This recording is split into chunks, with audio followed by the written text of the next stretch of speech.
Hello everyone, नमस्ते, सत श्री अकाल।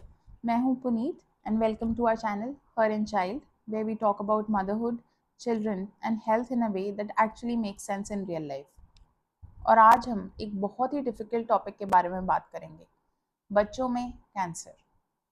नमस्ते, सत श्री अकाल। मैं हूं डॉक्टर जसमीत सिद्धू और मैं बच्चों के ब्लड डिसऑर्डर्स और कैंसर की स्पेशलिस्ट हूं। और आज हम दोनों मिलकर पूरी कोशिश करेंगे कि इस डिफिकल्ट टॉपिक के बारे में जहां तक हो सके डर को साइड रख के क्लैरिटी के साथ बात करें। ऑनेस्टली डॉक्टर साहब, बिकॉज अगर किसी भी पेरेंट का बच्चा बीमार होता है और वो इंटरनेट पे सर्च करता है, स्पेशली कैंसर जैसी डिजीज़ के बारे में, तो इतनी ज़्यादा इंफॉर्मेशन अवेलेबल है कि वो डर जाता है। You're absolutely right, Puneet. But the truth is that actually most of these symptoms are not related to cancer. बच्चों में कैंसर बहुत ही रेयर है, बट हाँ कुछ पैटर्न्स ज़रूर है कैंसर के जो कि हमें पता होने चाहिए, जिनके बारे में कि हमें अवेयर होना चाहिए और सही टाइम के पे सही डॉक्टर के पास आना चाहिए। जी बिल्कुल। Okay, so let's start with a very basic question. What is childhood cancer and is it the same as adult cancer? That's a very good question, Puneet. Both childhood and adult cancers are very different. ज़्यादातर adults में जो cancer होते हैं वो lifestyle related होते हैं, जैसे कि smoking, diet, exposure to pollutants, sedentary lifestyle, other associated diseases वगैरह।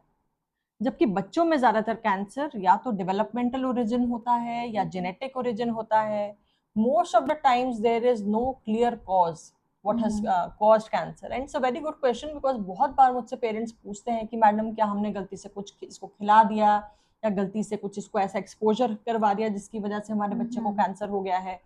तो ज़्यादातर ऐसा नहीं है, there is no clear cause of childhood cancer in most of the cases. Okay, okay. And how common is it? It's very rare. देखिए, अगर हम हिसाब लगाएं तो अगर हम 10,000 बच्चे देखते हैं तो उनमें से एक से दो में कैंसर हो सकता है। So it is a rare disease. Okay. तो डॉक्टर साहब, जैसे आपने बताया कि कैंसर इतना कॉमन नहीं है, बट क्या सिम्टम्स हैं जिसका हमें ध्यान रखने की ज़रूरत है कि हम वो पैटर्न्स एनालाइज कर पाएँ जो कैंसर कॉजिंग है? That's a very good question Puneet, because मैं पेरेंट्स को ये इन्फॉर्मेशन देना चाहती हूँ कि कोई एक आधा सिम्टम नहीं, बट एक जब सिम्टम का पैटर्न बन जाए तो आपको सोचना चाहिए कि क्या बच्चे को कैंसर है या नहीं। ज़्यादातर मोस्ट कॉमन सिम्टम जैसे फीवर है। अब हर फीवर कैंसर नहीं है, बट हाँ अगर फीवर 2-3 हफ्ते तक लगातार चल रहा है, फीवर का कोई कारण आपके डॉक्टर को नहीं मिल रहा है, कोई खांसी जुकाम नहीं है, पेट खराब नहीं है, फीवर के साथ साथ बच्चे का वजन कम होना शुरू हो रहा है या बच्चे को बहुत थकावट रह रही है, तो हाँ ऐसा फीवर कैंसर का फीवर हो सकता है।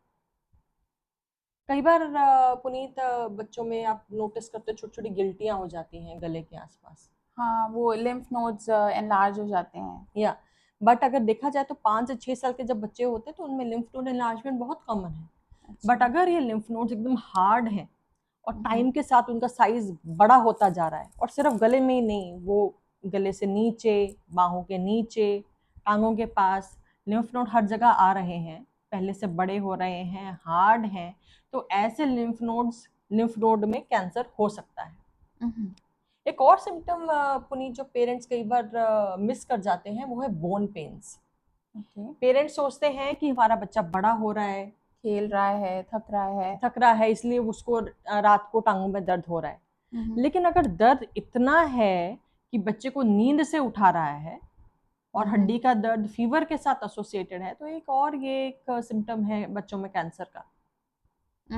एक और चीज जो ध्यान रखनी चाहिए कि बहुत बार कैंसर में, स्पेशली अगर वो कैंसर ब्लड का कैंसर है, तो ऐसे बच्चों को ब्लीडिंग सिम्टम्स हो सकते हैं। बच्चों के शरीर पे लाल कलर के धब्बे पड़ना, छोटे छोटे दाने भी हो सकते हैं, बड़े बड़े धब्बे भी हो सकते हैं। जैसे थोड़ी सी चोट लगी लेकिन बहुत ज्यादा बड़ा धब्बा बन गया, या कोई चोट नहीं लगी, spontaneous appearance of petechiae on the body. These are also symptoms of low platelet count, which is common in blood cancers or leukemias. Okay. एक और फीचर जो अगर ब्रेन में सपोज अगर कैंसर है तो ऐसे बच्चों में कोई विजन डिफिकल्टी या परसिस्टेंट हेडेक, ऐसे सिम्टम भी आ सकते हैं, किसी एक पार्ट का वीक होना, ये सब सिम्टम बच्चों में कैंसर के होते हैं। Okay, let's talk about pre disposition. मेरे कहने का मतलब है कि क्या कुछ बच्चे ज़्यादा रिस्क पे होते हैं और क्या ऐसे कुछ कैंसर्स हैं जो ज़्यादा कॉमन है as compared to other cancers? That's a good question. बच्चों में कैंसर प्री डिस्पोजिशन सिंड्रोम्स हो सकते हैं। कैंसर प्री डिस्पोजिशन सिंड्रोम का मतलब है कि ऑलरेडी बच्चा जब पैदा हुआ तो उसमें कैंसर होने का रिस्क बाकी बच्चों से ज़्यादा ही है जन्म पे ही। जैसे कुछ बच्चे हो सकते हैं, जैसे डाउन सिंड्रोम के बच्चे में ब्लड कैंसर हो सकता है। जैसे कि ली फ्रॉम मेनी सिंड्रोम, उसमें यूजुअली फैमिली में रन करता है कैंसर। आप उस फैमिली में कई मेंबर्स को अगर आप पूछेंगे या हिस्ट्री लेंगे तो बताएंगे कि उनके फादर की साइड या मदर की साइड मल्टीपल लोगों को कैंसर हुआ है। तो yes, Down syndrome, Li Fraumeni syndrome, ऐसे कुछ सिंड्रोम्स हैं जिनमें बच्चों को ज़्यादा चांस रहता है। But 90 to 95% of the childhood cancers are idiopathic. They don't have any clear cause that why the cancer has happened in them. Mm-hmm. And your second question, Puneet, you asked about are some cancers more common than other cancers? तो बच्चों में जो most common cancers हैं वो है blood के cancer, जिसको कि हम ल्यूकीमियाज बोलते हैं, और दूसरे हैं ब्रेन ट्यूमर्स। अब ब्लड कैंसर्स या ल्यूकीमिया भी बच्चों में डिफरेंट टाइप्स का हो सकता है। Lymphoblastic leukaemia, myeloid leukaemia, promyelocytic leukaemia, ये ज़्यादा कॉमन कैंसर है। और ये बताना मेरे यहाँ बहुत ज़रूरी है कि बच्चों में ज़्यादातर ब्लड कैंसर्स क्यूरेबल हैं। Modern chemotherapy protocols, modern therapy, अब तो इम्यूनोथेरेपी आ गई है। We already have blood bone marrow transplant. ज़्यादातर ब्लड कैंसर्स बच्चों में क्यूरेबल हैं और ऐसे बच्चे लॉन्ग टर्म बिल्कुल नॉर्मल लाइफ बिताते हैं। ब्रेन ट्यूमर्स में भी the treatment might involve surgery, radiotherapy, also chemotherapy in some cancers. तो ये ज़्यादा कॉमन कैंसर्स है बच्चों में। बट हाँ, बच्चों में हर ऑर्गन का कैंसर भी पाया जा सकता है। किडनी का ट्यूमर हो या पेट का ट्यूमर हो या एड्रीनल ग्लैंड्स का ट्यूमर हो, हड्डियों का ट्यूमर हो, सॉफ्ट टिश्यू, हर तरह के ट्यूमर पाए जा सकते हैं। लेकिन ब्लड कैंसर और ब्रेन ट्यूमर्स मोस्ट कॉमन है। Every parent wants to protect their child. So, is there anything that a parent can do that can prevent cancer from happening? It is important to know, Puneet, that most of these cancers are not preventable. जैसे कि मैंने पहले भी कहा, ये lifestyle related या food related, exposure related cancer ज़्यादातर नहीं होते।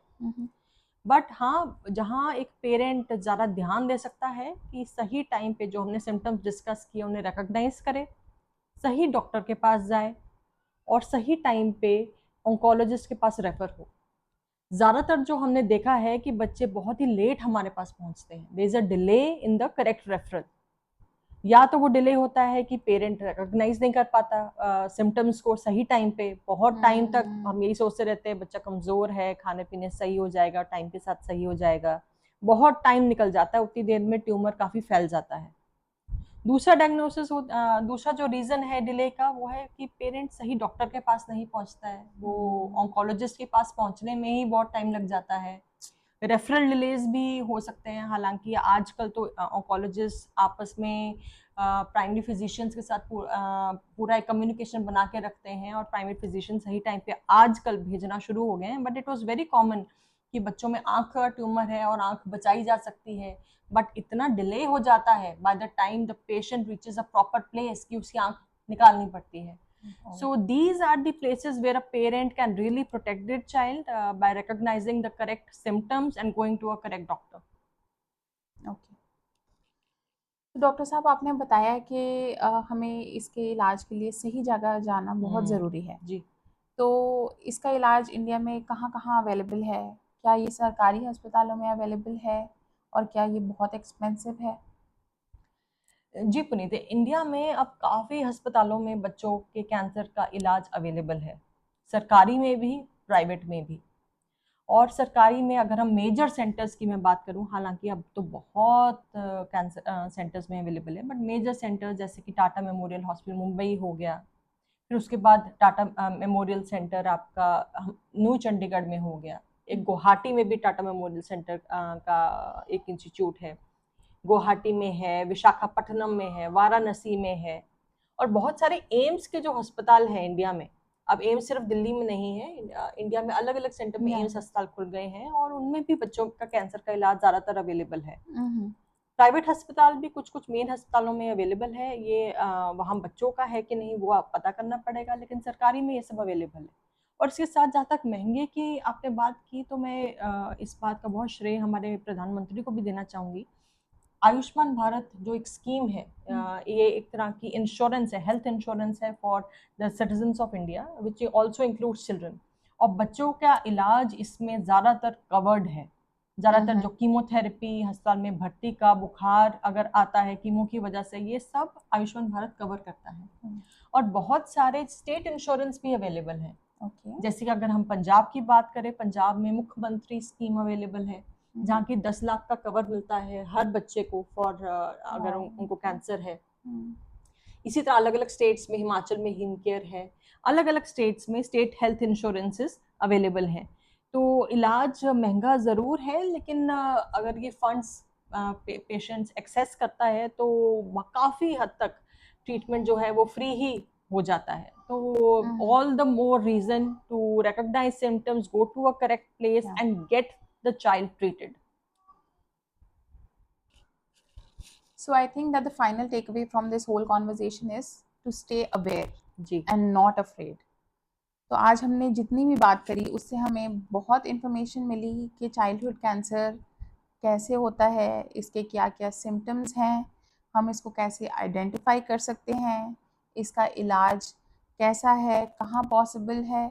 हमने ये सारे सवालों के जवाब दिए। और अगर आपको लगता है कि हमसे कुछ मिस हुआ या आप किसी और चीज़ के बारे में भी इंफॉर्मेशन चाहते हैं, तो मैं डॉक्टर साहब के साथ फिर से आऊँगी और हम इसके बारे में और बात करेंगे।